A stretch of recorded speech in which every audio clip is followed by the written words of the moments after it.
Crystal Gutierrez is home for the holidays after spending 5 months in the hospital battling coronavirus. She was just 36 years old and she was 36 weeks pregnant when she was admitted in June.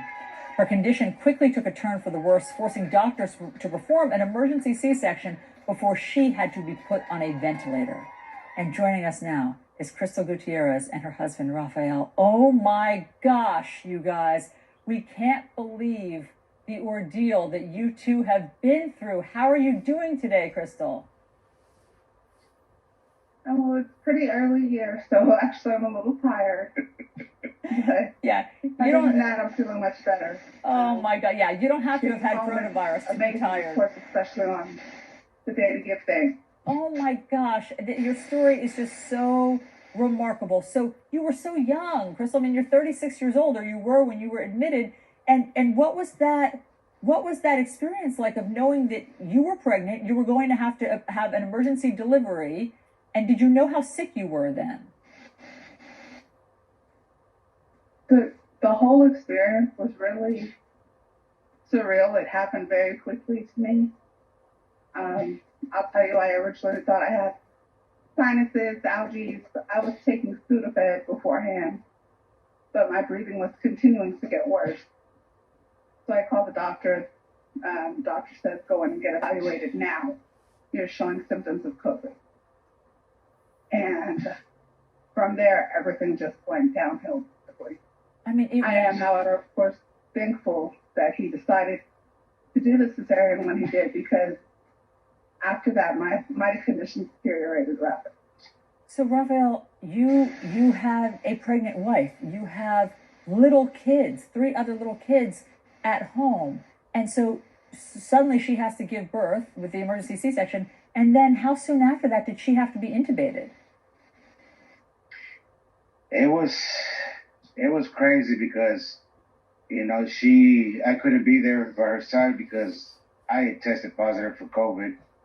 I had to be quarantined in my room while my 7-year-old was basically cooking and cleaning after my then at the time was 5 and 3-year-old.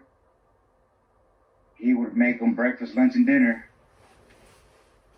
Oh my and God. I would have to stay stuck in the room. God bless him. I mean, you guys are good parents that your 7-year-old knows how to step up and take care of the rest of the family. And so, Crystal, how long were you on a ventilator? How long? About 2 months. Right. Yeah, how long was you ventilated? About 2 months. I believe I was, excuse me. I believe I was ventilated probably about 2 months. Actually, the vent maybe closer to 3. I think I got off probably mid-September. Oh my gosh, Rafael, what was that time like?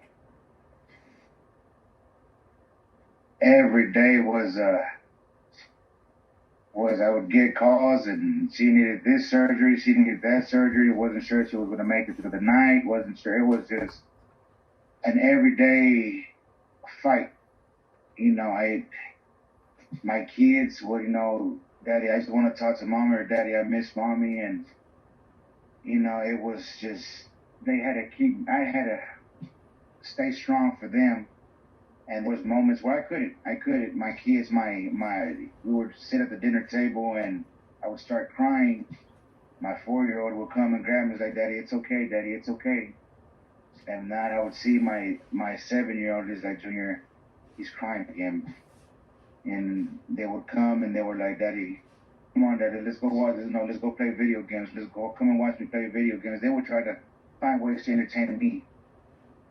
And it was it's been the longest 5 months. I was mom, dad, doctor, school teacher. I was a little bit of cook. I was a little bit of everything during these last 5 months. And, I have to go to the hospital with her and learn how to change it. She had her trach. I learned how to change her tracheotomy. I learned how to suction her 3 different ways. When she was on a ventilator, I had to learn how to suction her out. I mean, I got to the point where now I'm actually interested in going to school and doing respiratory. Wow. I mean, you have lived a lifetime of experience in those 5 months. It's hard to imagine really the crucible that you guys have been through. And so, Crystal, I mean, what are your thoughts on this Thanksgiving? My thoughts are that I am, again, thankful to be home with my husband and my children. I would love for people to realize it does need to be taken very seriously. My grandmother would love for me to give thanks to one of the pastors who prayed for me over the phone. However, at his church, she says, nobody's wearing masks. So that's, of course, now, especially more than ever, a big no-no for me. That's not somewhere that I want to put myself in at risk of going back down. Yeah. But Yeah. other than that, just thankful to be home, thankful to be with my family, and to know that I'm able to be here this Thanksgiving. I had one night where a story therapist had told me, "Hey, nice to see you awake. You're looking great. You know, we thought you weren't going to make it out here unless you were in a wooden box." And it was kind of like, thanks, I think. Not quite sure how to respond to that one. Yeah. But it was confirmed many times that a lot of the staff really thought I was not going to make it out. Well, you are a miracle. I mean, you're I'm sorry to interrupt you guys. You're, the 30% that they gave me. yeah, it's a miracle that you made it after being intubated for so long and being so sick and being so close to death.